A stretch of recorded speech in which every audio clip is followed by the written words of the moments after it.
वरना नजमुद्दीन अय्यूब काफ़ी उम्र होने तक शादी से इनकार करता रहा। एक दिन उसके भाई असदुद्दीन शेरको ने उससे कहा, भाई तुम शादी क्यों नहीं करते? नजमुद्दीन ने जवाब दिया, मैं किसी को अपने काबिल नहीं समझता।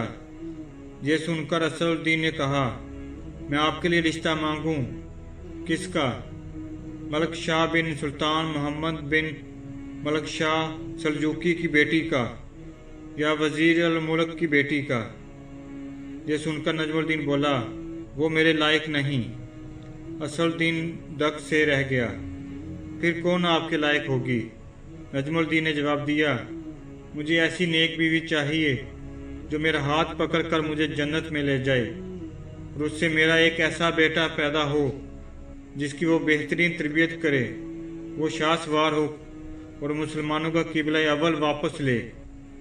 असदुद्दीन को नजमुद्दीन की बात पसंद न आई और उसने कहा, ऐसी लड़की आपको कहाँ मिलेगी? नजमुद्दीन ने जवाब दिया, नीयत में खलूस हो तो अल्लाह नसीब करेगा। यह सुनकर असदुद्दीन खामोशी से उसे तकने लगा। एक दिन नजमुद्दीन मस्जिद में तकरीयत के एक शेख के पास बैठे हुए थे। एक लड़की आई और पर्दे के पीछे से ही शेख को आवाज़ दी। शेख ने लड़की से बात करने के लिए नजमुद्दीन से माजरत की। नजमुद्दीन सुनता रहा कि शेख लड़की से क्या कह रहा है। शेख ने लड़की से कहा, तुमने उस लड़के का रिश्ता क्यों मुस्तरद कर दिया जिसको मैंने भेजा था? ऐ हमारे शेख और मुफ्ती, वो लड़का वाकई खूबसूरत और रुतबे वाला था मगर मेरे लायक नहीं था।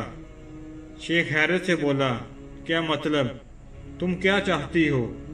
शेख, मुझे एक ऐसा लड़का चाहिए जो मेरा हाथ पकड़कर मुझे जन्नत में ले जाए और उससे मुझे अल्लाह एक ऐसा बेटा दे जो शाहसवार हो और मुसलमानों का किबला अव्वल वापस ले।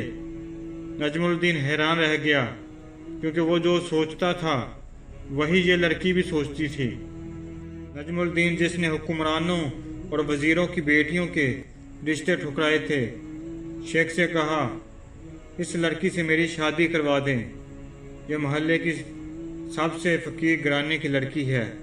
यह सुनकर नजमुद्दीन ने कहा, मैं यही चाहता हूँ।